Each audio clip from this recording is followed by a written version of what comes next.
Family Matters. That's the series that we are busy with. Ephesians 5 verse 22. I'm going to just read to you all the scriptures so you can just get an idea of the context in which we find ourselves today when we speak to fathers. Okay. Fathers and I also realize that as fathers we have a responsibility, and I really do want to take this message very seriously because I think it is a responsibility.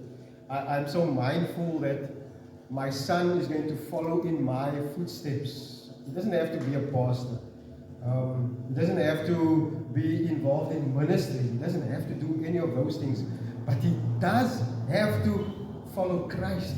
He needs to be a follower of Jesus. And I think that is a very important example that I would love to set for him. So I do take this message very seriously. Ephesians 5 verse 22 says, "Wives, submit to your own husbands as to the Lord." I was at a service the other day, and I preached this message, and a lady came to me and she said, another pastor preached that same message, but he started in verse 21 where it says, we should all submit to one another. And she said, so that changes the whole message, in the Bible. And I said, okay, I thought, okay, don't argue with this lady, I said, okay, I just left it there. But I would just want to say to you, if Paul wanted husbands to submit to their wives, he would have said it in another place where he says, wives, submit to your husbands. He didn't say, husbands, submit to your wives. He doesn't even say it here. Okay. Just a side thought there. For as the husband is the head of the wife, even as Christ is the head of the church, his body, and is himself its Savior. Now as the church submits to Christ, so also wives should submit in everything to their husbands. Husbands, love your wives as Christ loved the church and gave himself up for her, that he might sanctify her, having cleansed her by the washing of water with the word, so that he might present the church to himself in splendor, without spot or wrinkle or any such thing, that she might be holy and without blemish. In the same way, husbands should love their wives as their own bodies. He who loves his wife loves himself, for no one ever hated his own flesh, but nourishes and cherishes it, just as Christ does the church, because we are members of his body. Therefore a man shall leave his father and mother, and hold fast to his wife, and the two shall become one flesh. This mystery is profound, and I am saying that it refers to Christ and the church. However, let each one of you love his wife as himself, and let the wife see that she respects her husband. Ephesians 6 verse 1 continues, children, obey your parents in the Lord, for this is right. Honor your father and mother. This is the first commandment with a promise that it may go well with you, that you may live long in the land. And when I spoke to the children, this message to the children, I reminded the children, all of us who are children, those of us who are growing up in a home where our parents are trying to teach us the things of God, that you literally, if you lived in the Old Testament, you would literally be killed. They would stone you to death if you were rebellious, if you were disobedient, if you didn't listen to your parents. That was the law. And by the grace of God, Christ took our punishment on him, so that we don't have to be literally stoned to death, but spiritually we will die if we are disobedient to our parents who are trying to lead us in the ways of God. We are spiritually going to die. That it may go well with you, you may live long in the land. Verse 4, that's where we want to be this morning. Fathers, do not provoke your children to anger, but bring them up in the discipline and instruction of the Lord. And so the title of my message today is, Fathers, bring up your children in the Lord.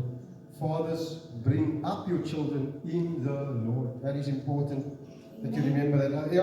There are two words that I want you to pay attention to this morning, fathers especially, but also for us as parents, but especially for us as fathers. It's the word correction and it's the word modeling. The word correction and the word modeling. Fathers, we must correct wrong behavior.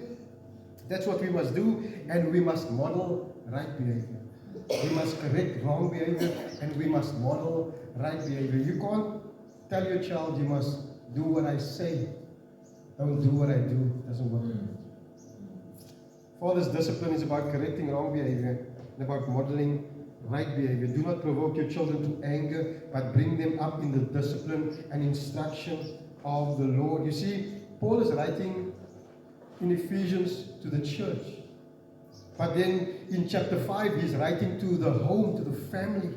The families within the church. He's writing to them, the Christian home. And he says that everybody in this home has a responsibility. But men, it seems they almost as if they have a double responsibility. In Colossians 3 verse 18, Paul says the same thing. He says, wives, submit to your husbands as is fitting in the Lord. Husbands, love your wives and do not be harsh with them. Children, obey your parents in everything, for this pleases the Lord. Fathers, do not provoke your children, lest they become discouraged. Says the same thing, writing to the home.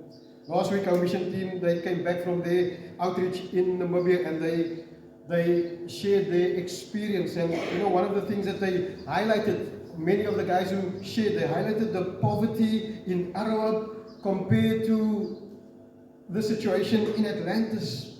And you know, for a lot of them, they realize that the people in Arawa are far poorer than many of the people in Atlantis. And you know, maybe the children in this community where we live, maybe they are better off financially because their parents may get a grant from government.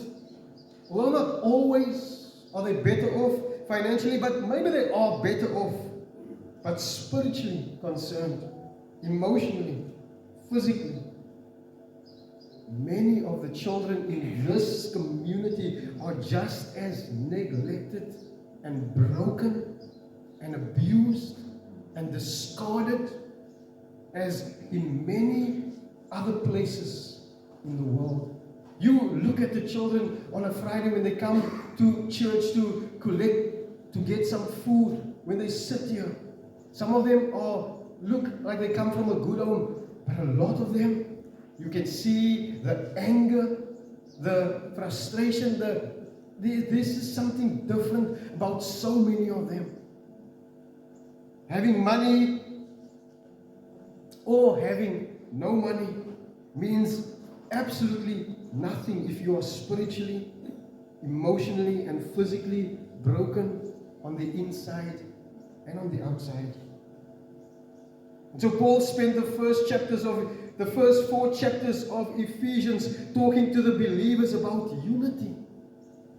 He's reminding this church that they are saved because of Jesus Christ, because of grace. He's telling them that God chose you before the foundation of the world, not because you were good. He chose you even when He knew that you would be rebellious, when He knew that you were going to walk away from Him. He chose you anyway. He decided that His Son was going to die for you anyway, irrespective of how you're going to live your life. He chose you. You are here because of grace, not because of anything that you have done, but because of what God has done through Jesus on the cross for you. Amen. He's reminding them as a church. And then He turns His attention to the family. And you know, the same unity that should be in the church is the same unity that should be in the home. A family divided is going to fall. A family divided is going to be destroyed. A family divided is not going to survive the onslaught of the enemy. You know what is the thing that stands out to me in Ephesians after Paul speaks to all of these people, when he speaks to the family. He speaks to slaves, he speaks to masters, and then he says, guys, you need to put on the full armor of God because there is a battle. There's a battle. There should be no division in the home. Family should be in unity. Wives must submit. Children must obey. It's a command. It's an imperative. There's no negotiation.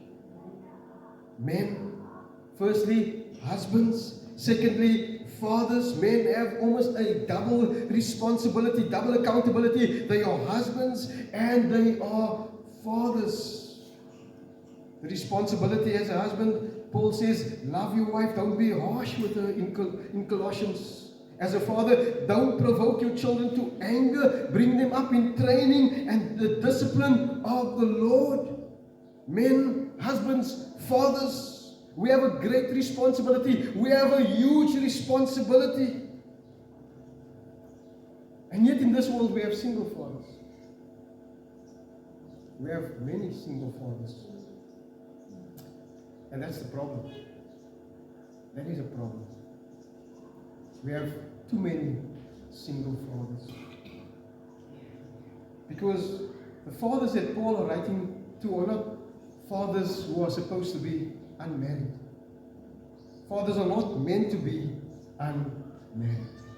That's not the biblical standard for fathers. And I know maybe you are here today as a single father. Maybe this message will be a little bit hard for you to hear, but that's not God's standard for a father, that you must be a single father. Fathers are not meant to be unmarried. Now, there could be various reasons why a father is unmarried. Maybe he's a widower. Maybe he's divorced. Any kind of circumstances could maybe lead to him being a single father. But here in this community where we live, many fathers are single because of a choice. It's simply just a choice that they have made to be a single father.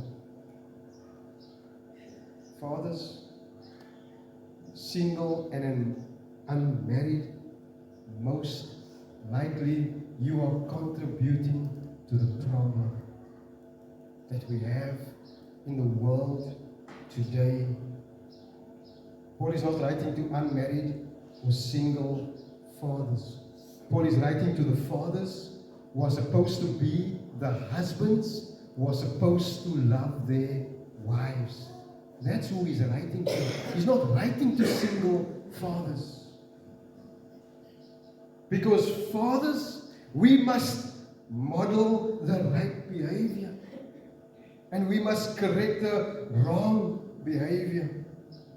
And if you are taking notes, you can write this down. Point number 1, fathers, don't frustrate your children. Fathers, don't frustrate your children. Fathers, you need to set a good example, and don't frustrate your children by having a double standard. You can't have a standard for them and a lower standard for yourself. That's a double standard. You can't say, this is what I want from you, and this is what I do. That's a double standard. You must correct wrong behavior, and you must model right behavior. That is so important for us to do as fathers. We cannot tell our children to live one way and then we live a completely opposite way. Another way. One of the saddest things that I've experienced while being part of Kairos prison ministry, and the guys who are there with me, they will tell you the same thing. I even see it in this community. In Atlantis, I see it. The amount of pastors' children who are in prison, who are on drugs, who are rebellious, who are living far from God. That makes me concerned for my son. He's sitting here today. He doesn't have a choice when it comes to coming to church. He doesn't really have a choice. As long as he's in my house, my rules, right? He comes to church. What choices will he make? What consequences will he experience in his life? And will his life go wrong because of me? Those are the things that I sometimes think about. Proverbs 20 verse 7 says this, the righteous, listen to this verse, the righteous who walks in his integrity, blessed are his children after him. The righteous who walks in his integrity, blessed are his children after him. Almost sounds like a promise. And I'm not saying today that the pastors whose children are rebellious and in prison and on drugs and involved in gang activities, because that's what we see in this community. I'm not saying that they have not walked in their integrity. I can't judge them. I'm not in their shoes. I don't know what's going on in their lives, in their homes. I don't know what happened to their children. I don't have any idea. But I do believe this verse, the righteous who walks in his integrity.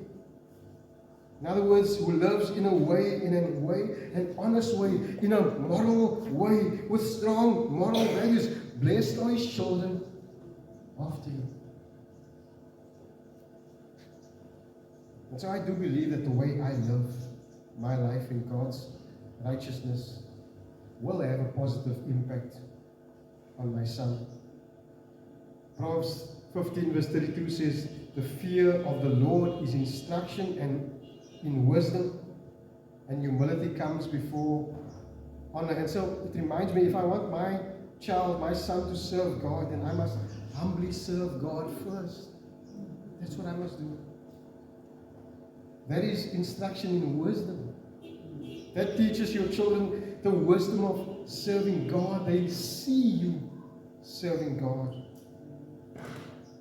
Fathers, we are here because of God's grace, not because of anything that we have done. In fact, if it was up to the way you lived your life, you would not be here. Many of us would not be here because we lived rebellious, sinful lives far from God, and He saved us by His grace. Don't you ever forget that it is by God's grace that you are here. When you deal with your children, when you deal with your spouse, when you deal with your wife, don't ever forget that you have been saved by God's grace.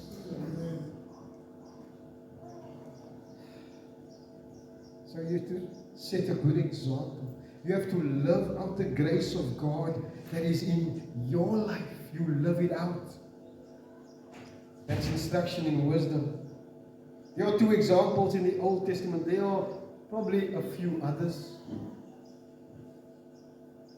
There are probably millions of examples in the world in which we live today. 2 examples in the Old Testament of the devastating results of following in the wrong footsteps of a father. 1 Kings 15 verse 25 says, Nadab the son of Jeroboam began to reign over Israel in the 2nd year of Asa king of Judah, and he reigned over Israel 2 years. He did what was evil in the sight of the Lord and walked in the way of his father and in his sin which he made Israel to sin. And this Jeroboam, his influence had an impact for generations. 1 Kings 22 verse 51 says, Ahaziah the son of Ahab began to reign over Israel in Samaria in the 17th year of Jehoshaphat, king of Judah, and he reigned 2 years over Israel. He did what was evil in the sight of the Lord and walked in the way of his father and in the way of his mother and in the way of Jeroboam the son of Nebat, who made Israel to sin. And God's judgment came on a nation because the son walked in the way of his father. Fathers, don't frustrate your children. Don't have a double standard, one for them and one for yourself. Don't say, do what I say, don't do what I do. Your children are not good at listening. They are good at modeling. Set a good example for your children. Point number 2, if you're taking notes, you can write this down. Fathers, discipline and instruct your children. Discipline and instruct your children. Fathers have a great responsibility in God's eyes.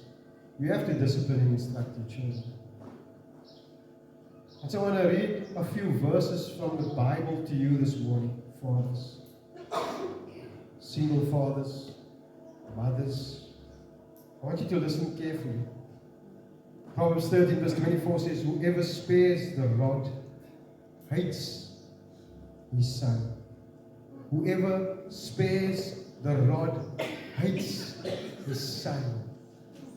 But he who loves him is diligent to discipline him. Another translation says, who loves him disciplines him early. He's diligent. He's not going to let it slide this time. And then one day when he's frustrated, he's going to say, yeah, you were disobedient 2 years ago, or 2 weeks ago, or then, and I brings up all the old things. No, he disciplines diligently. Proverbs 23 verse 13 says, do not withhold discipline from a child. If you strike him with a rod, he will not die. If you strike him with a rod, he will not die. If you strike him with the rod, you will save his soul from Sheol. You will save his soul from hell. Place of torment where the people in the Old Testament believed that they would go as they await the final judgment. You will save his soul from hell. He's not going to die. Sometimes he needs die. Proverbs 13 verse 22, listen to your father who gave you life, and do not despise your mother when she is old. Buy truth. In other words, use whatever you can to obtain truth. Buy it. Do not sell it. Buy wisdom, instruction, and understanding. The father of the righteous will greatly rejoice. He who fathers a wise son will be glad in him. Fathers, you have a responsibility to father wise children. That means you need to be intentional and consistent. Proverbs 22 verse 6 tells us exactly, train up a child in the way he should go, even when he is old, he will not depart from it. Train up a child in the way he should go. Proverbs 22 verse 15, folly, foolishness, anything, sinfulness, rebelliousness is bound up in the heart of a child, but the rod of discipline drives it far from him. Proverbs 29 verse 15, the rod and reproof give wisdom, but the child left to himself brings shame to his mother. Undisciplined children. I'm not saying that everybody who's rebellious, on drugs, in prison, in gangs, are because they have not been disciplined, but many of them have not been disciplined. The parents fight for them, cover up for them, lie for them. Life catches up with them eventually. Proverbs 19 verse 18 says, discipline your son, for there is hope. Discipline him because there is hope. If you discipline him, there is hope. Do not set your heart on putting him to death. That's the opposite of not disciplining him. That means you have put it in your heart to cause your son to die. In the Old Testament, that literally meant physical death. They would stone him to death. He's rebellious. Proverbs 12 verse 1 says, whoever loves discipline loves knowledge, but he who hates reproof is stupid. Stupid. Repeat after me. I am stupid. Everybody. Come on. I am stupid. No, let's try it again. I am stupid. If I hate correction, today I decide to stop being stupid.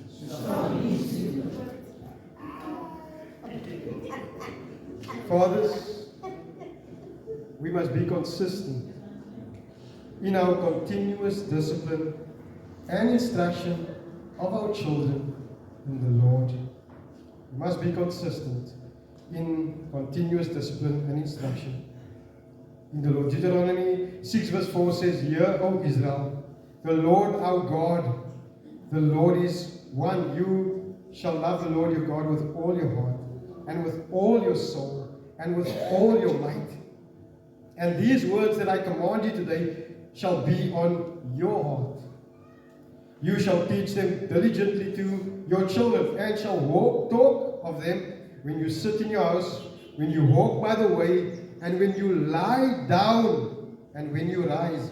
You shall bind them as a sign on your forehead, on your hand, and they shall be as frontlets between your eyes. You shall write them on the doorposts of your house and on your gates. This needs to be your life. How you love God needs to be your lifestyle. And that should be communicated in everything that you do and say to your children.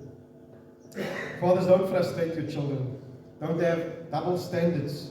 Discipline and instruct your children consistently in the Lord. And point number 3, if you're taking notes, you write this down. Fathers, your children need Jesus. Fathers, your children need Jesus. Bring them up in the discipline and instruction of the Lord. They need Jesus. Matthew 18 verse 6 says, but whoever causes one of these little ones who believe in me to sin, to stumble, it would be better for him to have a great millstone fastened around his neck and to be drowned in the depth of the sea.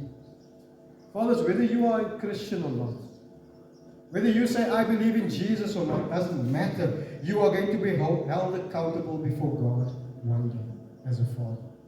We are going to be held accountable before God. Christian or not. Fathers, your children need Jesus. Which means that you need Jesus.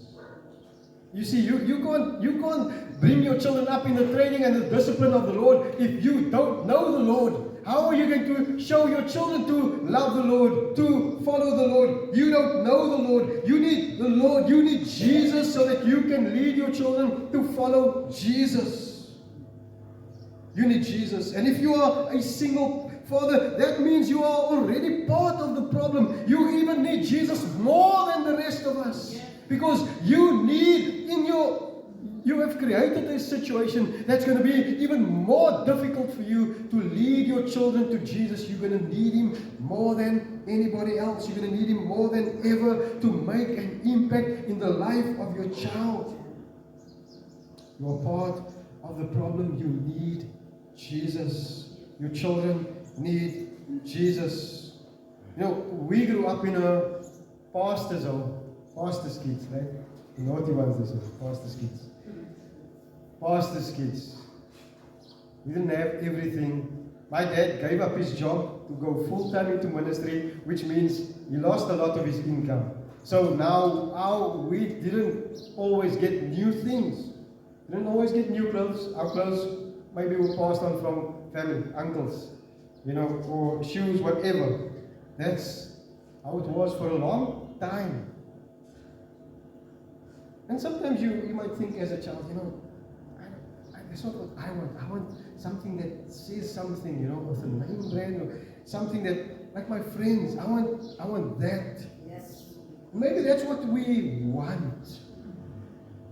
But that's not always what we need, is it? What did I need? Did I need to have better clothes? Probably here and there, yes. But that's not really what I needed. What I needed was Christ. That's what I needed. That's what every child in every house needs. They need Christ more than they need good clothes, a good education, a nice nice games, any of those things, those luxuries, those comforts. Those are the things that children get. I see it even in this community where we have so many poor people. Their parents go out of their way to give their children the best clothes, the best shoes, the best games, the best whatever. Their children have money for this and for that. They are poor, but they are trying to give their children all of these things, and that's not really what they need. Yes, you might want more money, better clothing, better house, nicer car, bigger house, more comfortable house. Maybe that's what you want in your life, but that's not what you need in your life. Jesus said this He said, we need Him. He said this in Matthew 16, verse 26. For what will it profit a man if he gains the whole world and forfeits his soul? Or what shall a man give in return for his soul? Fathers, your children need to serve Jesus more than attaining any other achievement in their lives. Yeah, we want them to have a good education. We want them to have the best education. We want them to have a comfortable life. We don't want them to suffer the way we suffered. We want them to have something better. But what they need is not all of those things more than they need Jesus. They need Jesus more than anything else. That's what they need. So Paul concludes this message to the Ephesian church in Ephesians 6 verse 10. Paul says this, finally be strong in the Lord and in the strength of His might, put on the whole armor of God, that you may be able to stand against the schemes of the devil. For we do not wrestle against flesh and blood, but against the rulers, against the authorities, against the cosmic powers over this present darkness, against the spiritual forces of evil in heavenly places. Listen, your child giving you trouble, that is small change compared to the real enemy that you are battling. This message is for the church in Ephesus. It's also a message for the church today. But I want to say that it is also a message for every family, every home, every Christian father, every Christian parent. You need to hear that this message is also for you, because every family, every child, every marriage, every home, every father has an enemy. It's not a human enemy. He can operate in your home through human beings and human means, yes, but it's not a human enemy that you are facing. You are facing the forces of darkness. And his goal, this enemy's goal, is to destroy every Christian, every human being. His goal is to destroy every family. His goal is to destroy your family. He works through wrong relationships, through wrong friendships, through negative experiences, through wrong choices. He works through so many things that this world has to offer. So many ways that he will come and try and destroy your home, your life, your family. That's his goal. Fathers, you need to serve Jesus because your children need to serve the Lord too. You need to serve Jesus for their sake.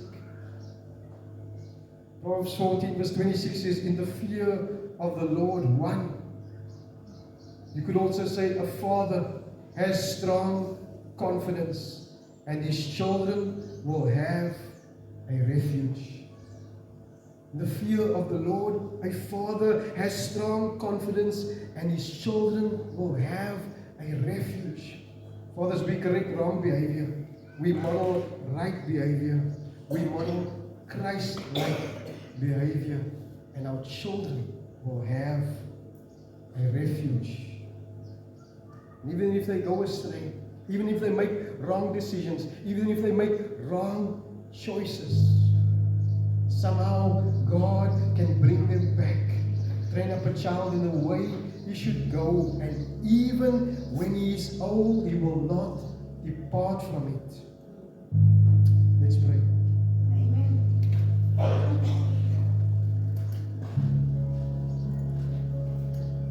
Lord, we have a great responsibility as fathers.